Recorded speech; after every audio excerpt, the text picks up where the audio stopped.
Opa, bom dia leitores e leitoras, como estamos? Eu estou gravando esse vídeo hoje porque tem um tema que eu acho até interessante de ser analisado, né, circulando aí no YouTube, que é a questão de você fazer uma curadoria, fazer uma análise sobre as suas leituras, e eu acho isso muito benéfico, né? É um dos temas aí que está circulando que eu acho mais interessantes em relação a esse momento que você separa para fazer uma análise e uma autoanálise, né, em relação às suas leituras. E você também acaba tendo a oportunidade de verificar como é que está o seu caminho das suas escolhas, né, da qualidade do que você está lendo. Eu acho isso tudo muito pertinente, porque, sendo bem honesto, dependendo aí do canal que você siga, né, dependendo da pessoa que você está usando ali como referência, lógico que vai ter tendências ali a certos estilos. O que já adianto para vocês, isso é muito normal, tá? Porque nós temos as nossas particularidades, nós temos as nossas questões culturais, as nossas preferências. E lógico, se você segue um youtuber, se você segue um canal, você vai estar sujeito a isso, tá? Eu queria aqui começar a conversar sobre essa questão de curadoria, porque existem sim maneiras até mais seguras de você fazer a leitura.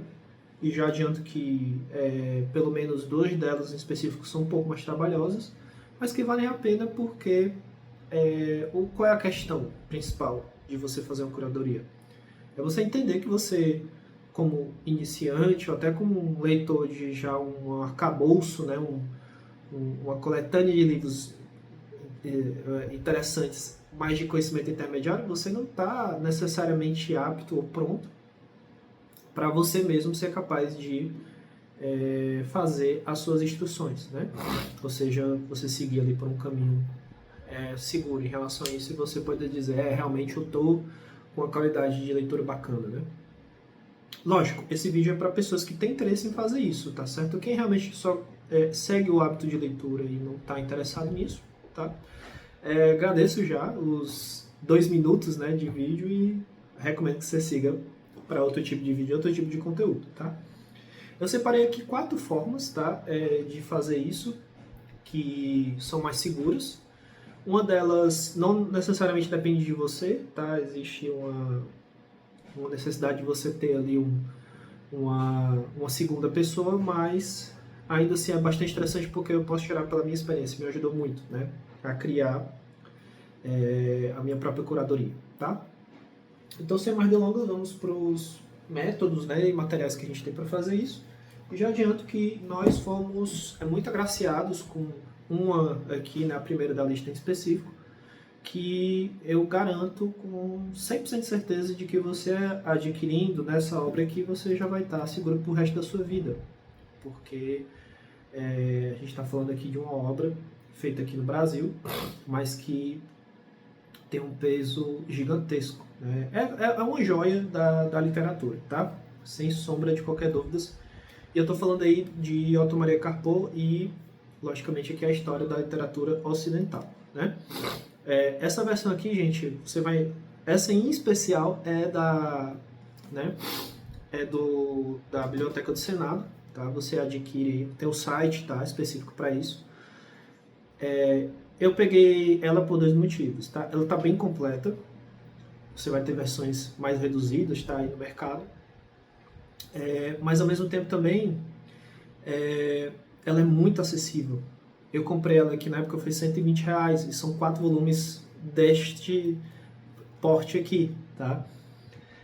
E assim, gente, são indicações de livros, é uma curadoria que você vai ter, mas pro resto da sua vida. E eu digo isso sem brincadeira, onde é que eu tô? E, assim, ontem eu voltei, né, a usufruir dessa fonte aqui, e eu digo para vocês que em 2 páginas eu já me deparei aqui com leitura aí para meses, tá? Então, se eu tô falando de 2 páginas, imagina o livro, a enciclopédia toda aqui, tá certo? Então, seria a maneira mais segura que eu tô dando aqui para vocês, de você ter uma curadoria de livros de qualidade excepcional pro resto da vida, tá? Daqui eu peguei leituras como, por exemplo, Píndaro, Molière, Unamuno, tá? Você vai ver também, não só indo para o termo da literatura, mas também da filosofia, né? Então, você vai pegar desde pensadores até estudiosos em relação a determinadas culturas, né? Como até mesmo pelo próprio aspecto de como eles chegaram naquele momento, porque aqui a leitura não é só de indicação de obras. Você vai perceber também, por exemplo, ele levantando temas como por que é que você deveria estudar latim, por que é que conhecer, né, da história grega é interessante para você, e lógico que diante disso ele vai indicando autores e obras que vão te ajudar nisso. Então, é realmente uma joia, tá? Que, como eu falei para vocês, vai dar um trabalho. Indiscutivelmente aqui você vai ter que focar, né, em ler e anotar o que está aqui, mas em compensação você está garantido aí para o resto da sua vida, em relação não só à literatura em si, mas também à filosofia, teatro, peças, e assim vai, tá? Então, pode adquirir aqui sem medo que você vai estar aí com não só uma joia rara da nossa, que foi feita aqui no Brasil, mas também você vai estar garantido aí pro resto da sua vida no que se trata a formação intelectual, tá? A segunda tá vindo de uma experiência que eu estou tendo aqui recentemente com a leitura, né, que é o Triste Fim de Policarpo Quaresma. É o livro em si? Não. É o que esse livro e muitos outros trazem, tá? Que é um aspecto que eu também não vejo tantas pessoas comentando, mas que seria uma maneira muito interessante de você fazer uma curadoria, de você até fazer uma lista de leituras, né? Falando assim do livro em si, já que eu apresentei, né? Gente, é uma obra que merece uma atenção, um vídeo só para ela, tá? Porque a gente está falando aqui, né? Vejo muitas pessoas falando de Lima Barreto, vai falar dessa obra-prima aqui, mas que ela é muito particular, porque ela se inicia como se fosse uma espécie de ensaio, vamos assim, que tem um tom jornalístico, vamos assim dizer, pela própria volume de informações que ele vai trazer aqui para você sobre momentos, sobre acontecimentos, sobre autores, uma série de coisas. E aí você percebe que ele vai depois enveredando no romance, né? Então, ele tem já essa particularidade. Fora que só pelo tom crítico que ele usa aqui no fluxo narrativo dele, você percebe assim, esse cara tem uma capacidade de observação muito, muito aguçada, muito interessante e até muito sagaz, né?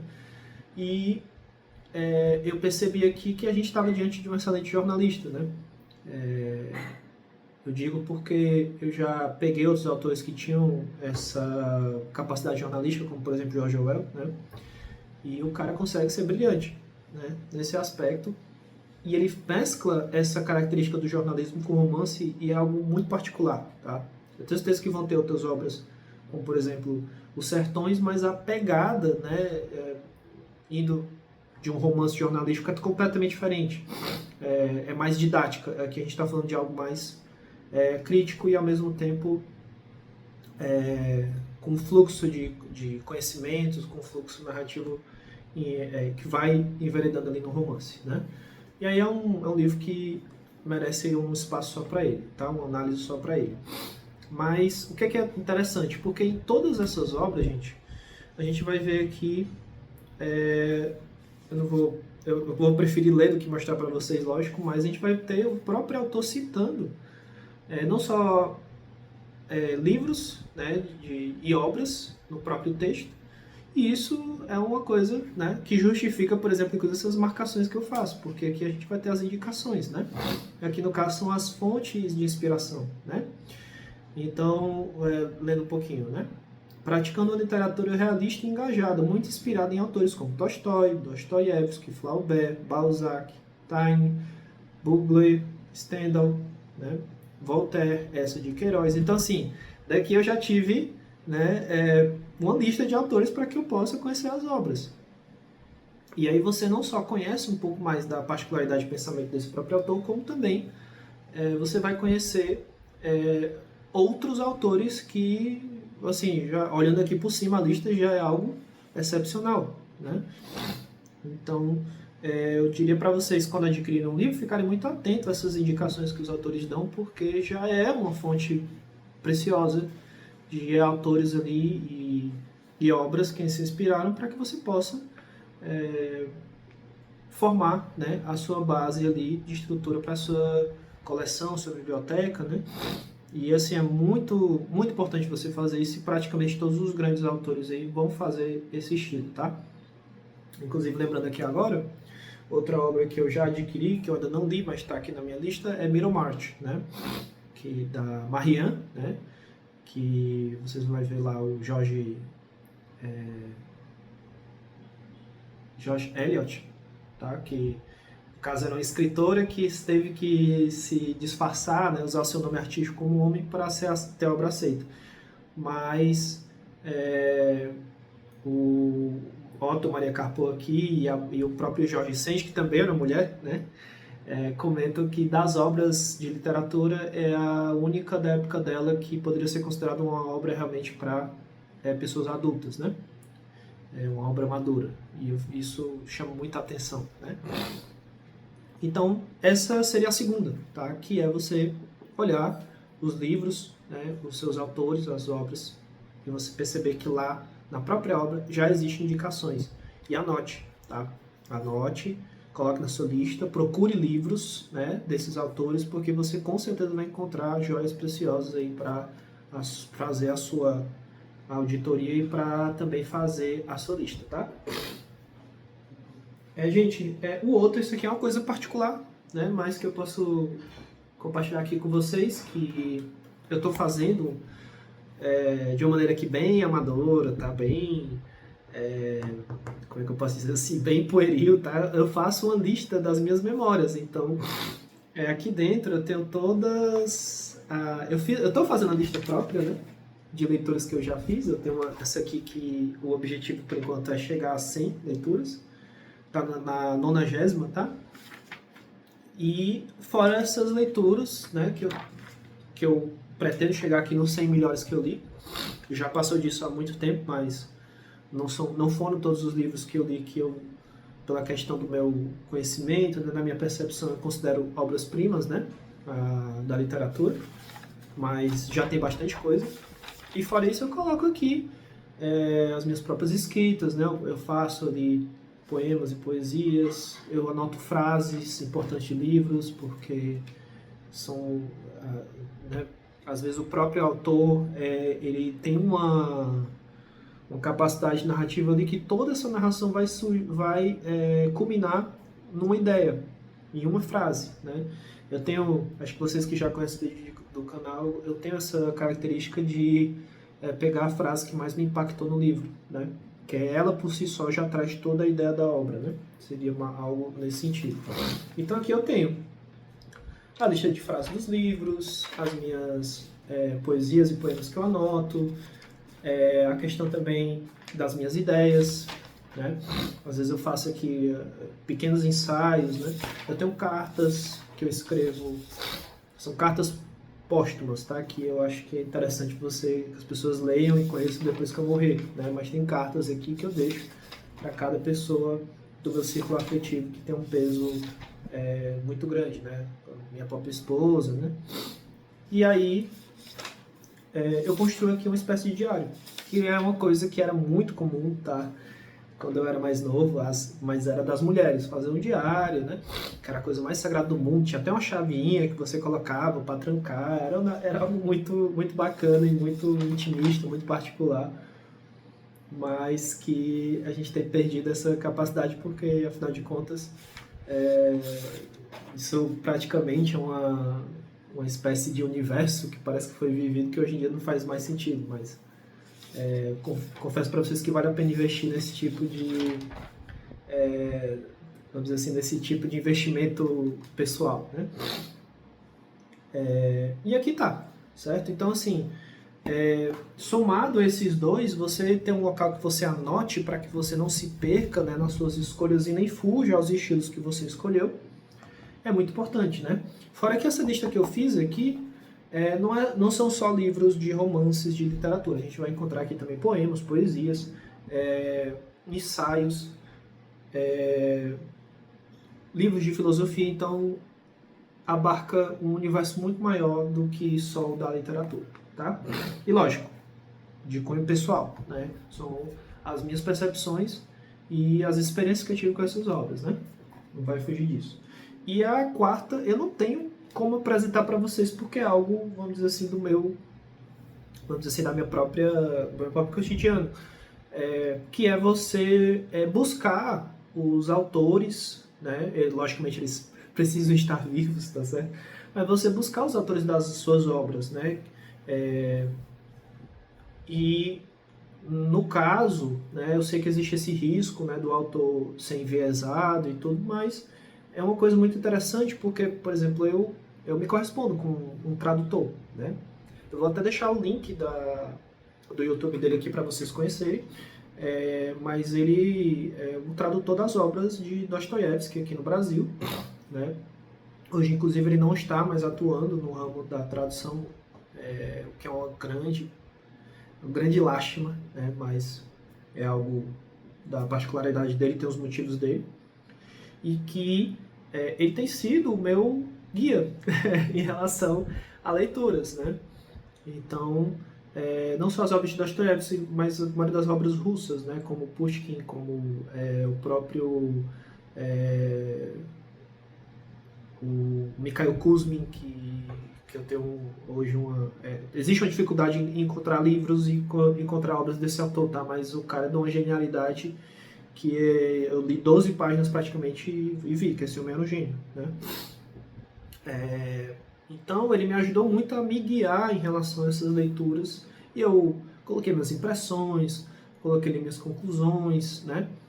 Pedi também uma questão de experiência dele e ele sempre muito solícito, sempre muito vamos dizer assim, muito amistoso em relação a essas questões e nunca deixou de me responder, né? Eu não diria que hoje isso é uma raridade, mas eu diria que é algo que a gente não tem mais aí no universo da nossa prática cotidiana, né? Se corresponder com alguém, mas é algo que me ajudou pra caramba e eu indicaria com certeza para vocês. Vocês tendo a oportunidade de se corresponder com um tradutor, com um autor ainda vivo, que você percebe ali que faz parte, né, das suas obras de curadoria, é algo que eu indico fortemente, tá? E aí você vai, logicamente, escutando mais do que ouvindo, tá certo? Essas impressões dele para que você possa, de repente, voltar para um caminho mais interessante ou até formar suas impressões em relação às obras também, né? Isso aí é muito importante. E essas são as 4 formas, tá, gente? Em relação à forma de curadoria. Eu sei que existem enciclopédias, existem outras coisas que podem ser mais interessantes, mas eu estou dando que faz parte da minha experiência, né? E aí eu espero que realmente vocês consigam usufruir mais usando, né, tendo essas percepções. Se algum delas você já utilizava aí, você pode comentar, você concorda, se você discorda, que é um espaço para discussão, muito mais do que para o seu espaço midiático, tá certo? E eu já agradeço de antemão, né, você ter chegado até aqui. Vou reforçar, se gostou, dá o like, compartilha, comenta, né? E esses comentários, eu confesso para vocês, sempre vão ser levados a sério, tá? Por uma questão mesmo até de organização do trabalho, de outras coisas eu não consegui atender, mas sempre eu vou estar escutando, vendo, atendendo dentro do possível. E eu garanto para vocês me ajudam muito em relação às suas críticas e até as suas próprias indicações de livro, porque eu tiro, por exemplo, Kawabata e o Yukio Mishima, que foram indicações de próprios membros e inscritos aqui no canal, né? E isso foi uma virada de chave para mim, em relação à literatura também. Então, gente, eu não vou me estender mais, agradeço aí vocês que chegaram até aqui, e eu desejo aí um excelente final de semana aí para todos.